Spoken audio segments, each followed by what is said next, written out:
Hey, Allison Verhalen here. Thank you so much for watching my webinar on the basics of SEO.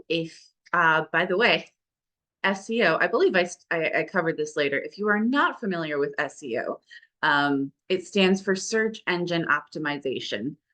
Otherwise, I like to call it making, like I said in that little headline, mini headline there, subtitle. There we go. That's the word.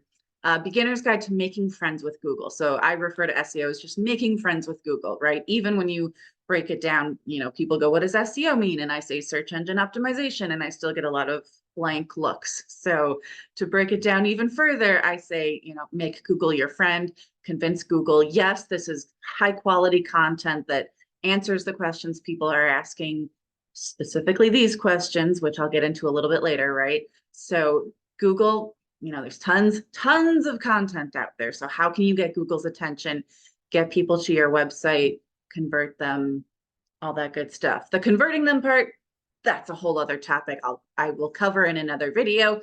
For right now, we are talking about getting people to your website. I do really, really, really want to stress the fact that this is just the beginning.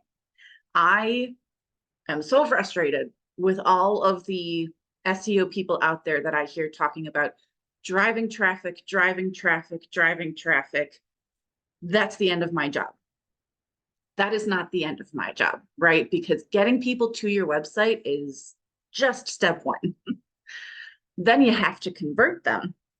So that starts with making sure you are getting the right people to your website. You can have ads, you can have SEO with all kinds of keywords. You can do all this stuff to get a bunch of the wrong people to your website and have a huge bounce rate, which also Google does not like, and or no conversions or very low conversions, which is super frustrating for you as the business owner. Nobody wants that, including Google, certainly not anyone surfing the internet, right? So I am going to talk about how to get the right people onto your website because that's where it all starts. Let's see how I can go about going to the next slide. All right, let's start with why you should care.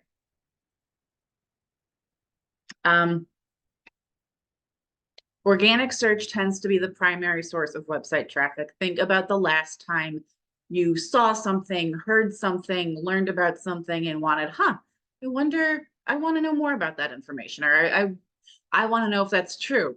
I do this all the time because I watch movies and TV shows and something will pop up and I'll be like, is that true? And then I have to Google it, right? We do this all the time. We use Google, as a verb, right? It's now you Google something. You don't search it, you Google it. Speaking of which, when I talk about SEO, this is, like I said, talking about making Google your friend. That's not to say Google is the only search engine out there. You do have Bing and Yahoo, Amazon. You also have each social media channel has its own search engine. You can go onto LinkedIn, for example, and search something on LinkedIn and it will show you results in LinkedIn. So when I talk about SEO, I'm talking about Google. I know that's not the only search engine out there, but it does have 90-something% of the search traffic at the moment. So for simplification purposes, we are talking about Google when we talk about SEO. So whether they are using Google or DuckDuckGo or whatever, they're going to get into a search engine, type in a few words or say a few words, and I'll talk about that as well. Building trust and credibility. And I have a whole other, again, there's a ton of information on SEO versus PPC, which is when you pay to show up at the top of Google, right? When you've got that headline followed by the little ad or sponsored thing underneath it, that little tag. A lot of people skip straight past the ads and go straight to the one that is organically ranked. You do frequently see that the top ad is also the top organic ranking, especially if you're searching for a particular company, right? If you searched for AV writing services, and if I had an ad for AV writing services, right, the ad would be at the top and then my website would be at the top.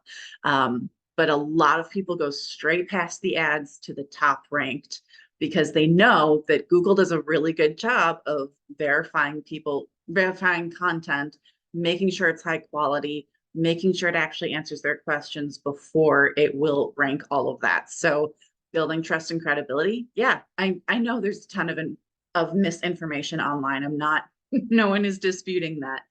But at the same time, we do rely on Google to give us good information. As an example, searches for support local businesses has increased 20,000% according to Google. People like supporting small businesses, and something like 95% of searches online are like looking for small businesses, looking for local businesses. People like supporting local, they like supporting small businesses, so that yes, they are going to go into Google to look for that. All right, starting off with Google's EAT standards. I have the baby eating the bell pepper because it's cute, and because this was originally Google's EAT standards, and then they recently added in that second E. So it's now Google's EEAT standards. So expertise, experience, authority, trustworthiness, meaning these are the standards Google looks at to determine, are you credible? Do we want to rank you? So we are going to get into what that means and how you can convince Google that you meet the EEAT standards. Expertise. What makes you an expert in your field? Why should people listen to you? These are things like credentials, certifications, degrees, awards. This is not going in all of your content. This should not be listed in every blog post as a certified blah, blah, blah, blah. This is what I think. No, no one wants to hear that. Instead, what they're going to look for is they're going to look at your bio. And Google does this too. So make sure that Google has the ability to crawl your website, which is a whole other topic. That can get a little into the technical part of SEO, but making sure Google can crawl your bio and can view your bio, and then make sure that your name is attached to all of the content that you write. So if you are writing your own blog posts, or if you're hiring someone like me to write your blog posts for you, make sure that you are listed as the author of that blog post so that it is linked to your expertise. By listing your credentials, certifications, degrees, awards, whatever, in your bio, that gives you expertise, that gives you that layer of extra credibility. And Google is really good at tracking all of these things. So yes, if your bio is over here and you're writing this thing over here, but your name is attached to this thing you're writing over here, yes, Google will figure out that you are the same person and you have the credentials to be writing about XYZ. This is especially important for when we talk about the your money, your life stuff, anything that can affect your finances, anything that can affect your health. You kind of have some extra hoops to jump through.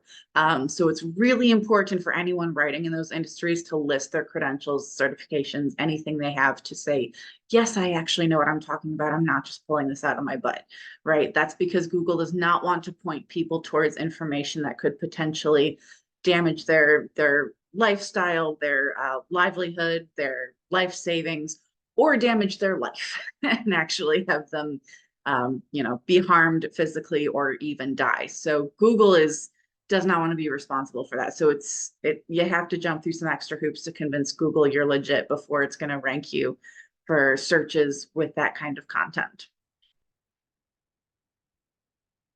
Experience. I would bet almost anything that this is a direct result of ChatGPT and the other AI bots that we have seen pop up.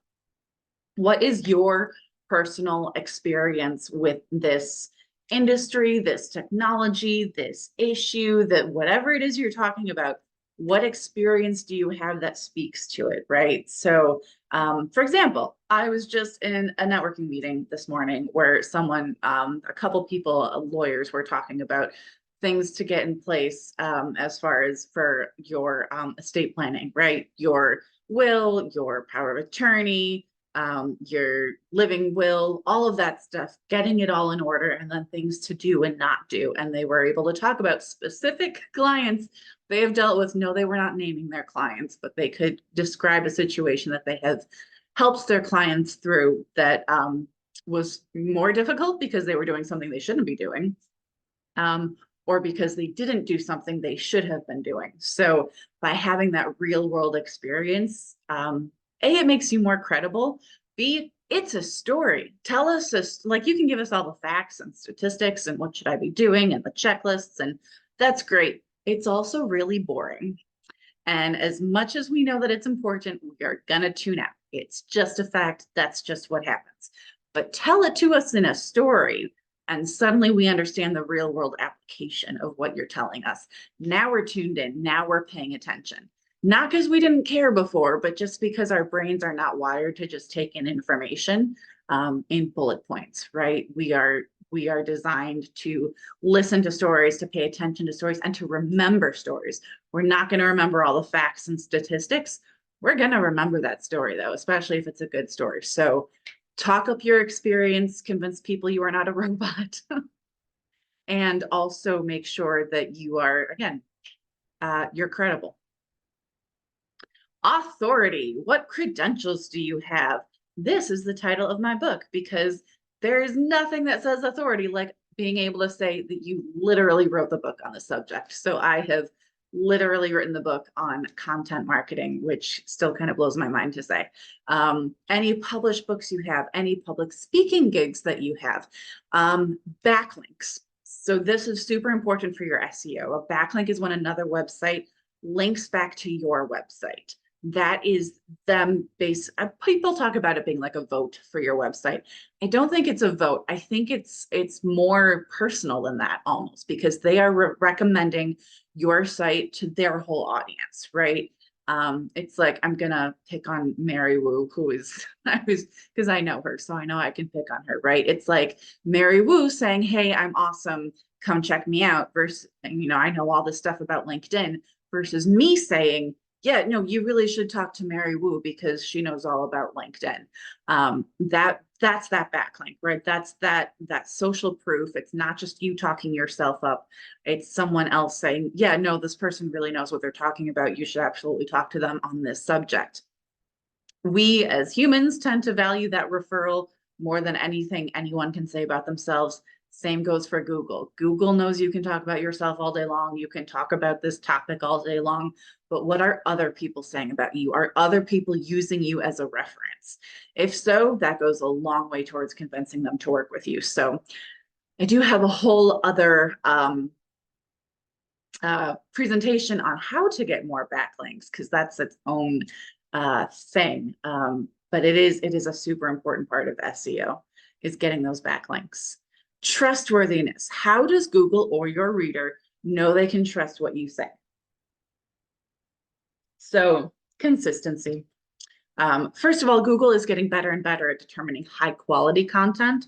So a lot of that really thin content that just aggregates content from around the web and repurposes it. I mean, that's basically what AI does. So don't do that.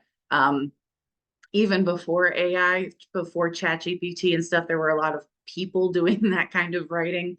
Not that you should not use information from elsewhere on the internet, but if that's all you have to offer, you're not offering anything of value. You are not offering anything new. That's not helpful for anyone. So don't do that. What you can do and should do is take that content that you found elsewhere and apply it to your personal experience. This is where this comes in, right? So yes, I have seen this.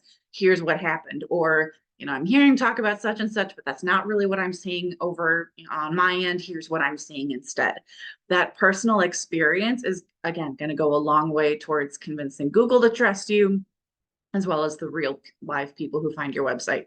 Consistency is huge for this. Publish blog posts on a regular basis. I cannot say this enough, so I'm going to keep saying it. Come up with a schedule. It could be once a month, preferably twice a month. It can be once a week if you can swing it and still create high quality content. But whatever your schedule is, come up with that schedule and make sure you are consistently publishing new content on that schedule. That's going to go a long way towards earning Google's trust, because if Google sees that you published a bunch of blog posts and then nothing, and then published a bunch of blog posts and then nothing, That's not super trustworthy, right? Because now you have the scattershot approach to blogging, and Google doesn't know what you're going to do next. Whereas if you are consistently publishing every month, every week, even, Google knows, okay, we know when to expect new content from this website. Same with people. When they get to your website, if they see you haven't posted a new blog post in 3 months, they're going to wonder, is anyone even behind this website anymore? And if they are, if this is how they pay attention to their website content, is this the kind of attention I can expect as a business owner?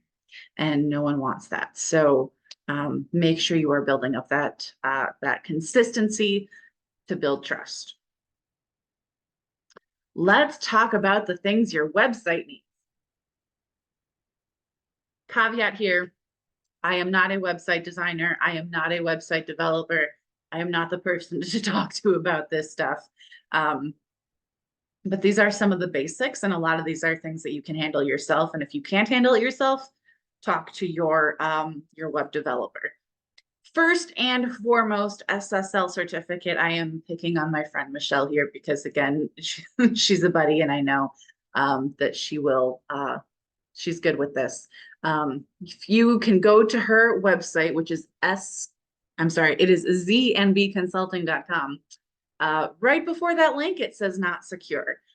Depending on the website, sometimes even before you click over to it, depending on your virus protection, it might not let you go to that website. It might pop up saying, hey, you're going to a site that's not secure. Are you sure you want to do that?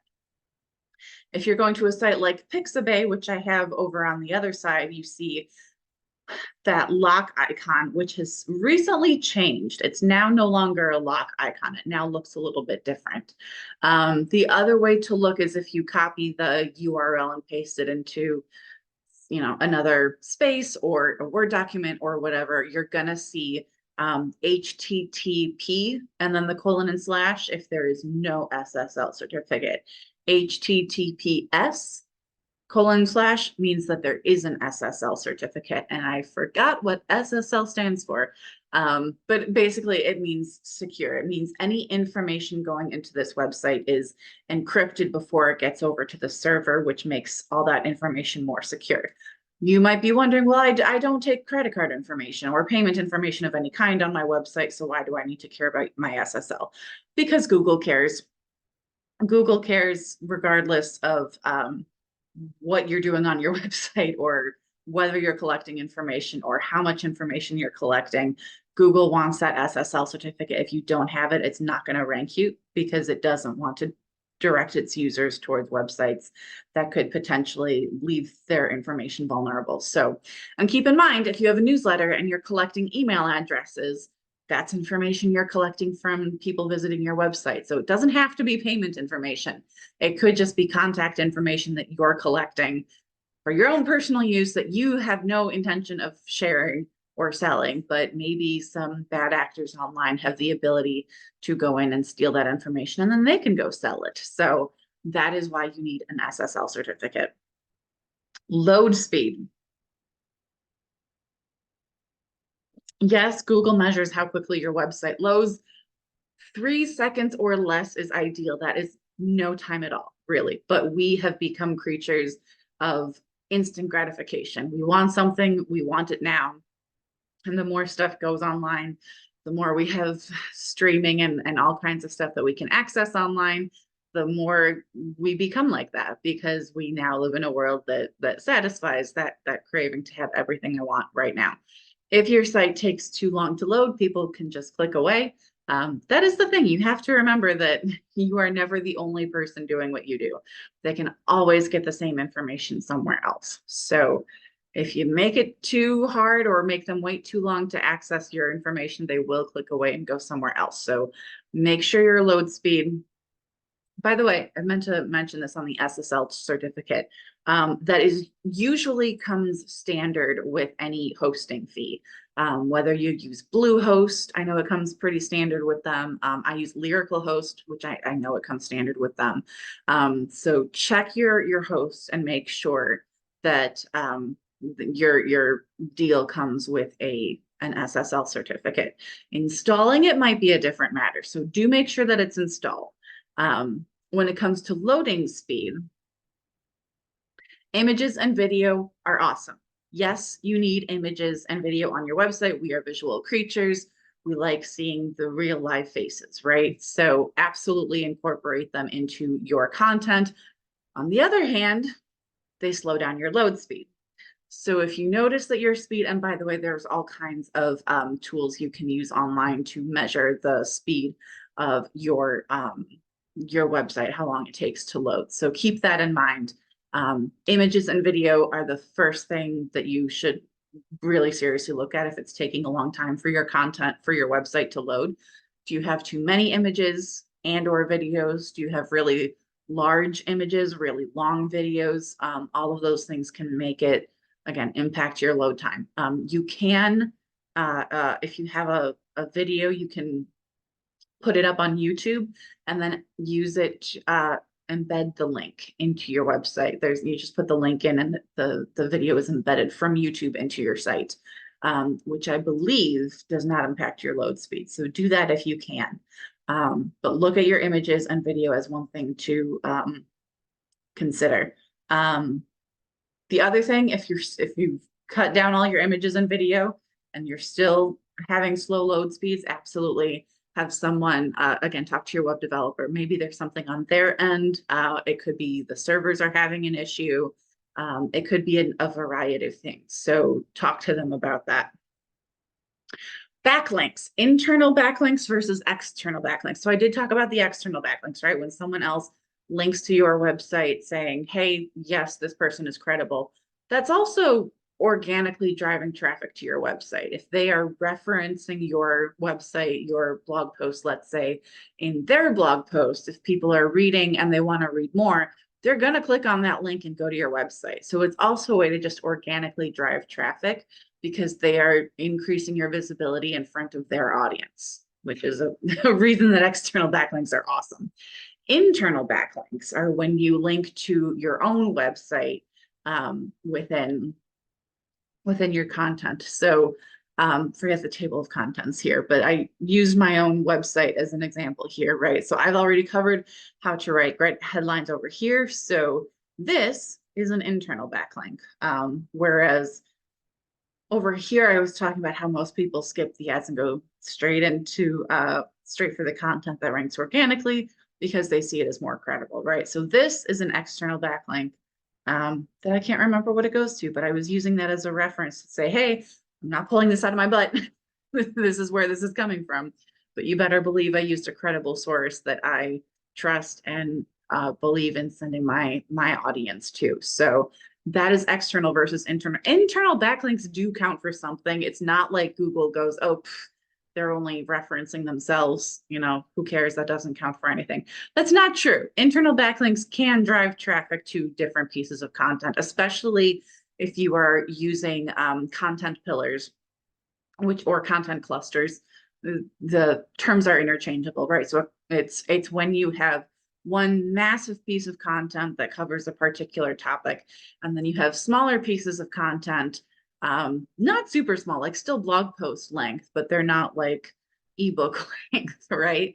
They're still long blog posts, but they're not, like 2,000-3,000 words long, right? Maybe they're 1,500 words long, but they are covering topics that are related to that main topic. So they're the subtopics to that content pillar, or that main topic. So that is a great way to drive tons of traffic to that content pillar, because it's a pillar because it's kind of supporting all of that content. So that is really good for SEO. So yes, you should absolutely do that. It's not that internal backlinks don't count. It's just that they don't count as much as external backlinks. Because again, when you have an internal backlink, you're saying, hey, I'm the best. You should check out my content over here on this subject, right? Whereas an external backlink is someone else saying, yeah, no, this person really does know their stuff. You should go check it out. So that's what you need to know about backlinks. I have, again, a whole other presentation I will give later this year on how to get backlinks. I normally reserve this for questions, but I'm just going to go ahead and leave you here. This is the QR code you can scan go straight to reaching out to me so that you can, if you have any questions, if you want to schedule some time with me, maybe you have something specific, maybe you just, were confused about something here. Or maybe you just, want to know more just kind of in general, or want to know what you don't know about SEO. But these are the basics. If you get these down and consistently create high quality content that answers your audience's questions, you will be in good shape. So that is it. Thank you so much for watching my webinar. Again, go ahead and scan the QR code. You can also reach me. You can also read all kinds of stuff on my blog, which I do publish regularly. That is on my website at AV, as in my initials, Allison Verhalen. That is avwritingservices.com. And you can reach me directly via email at info@avwritingservices.com. That's it. Have a great week and happy blogging, everyone.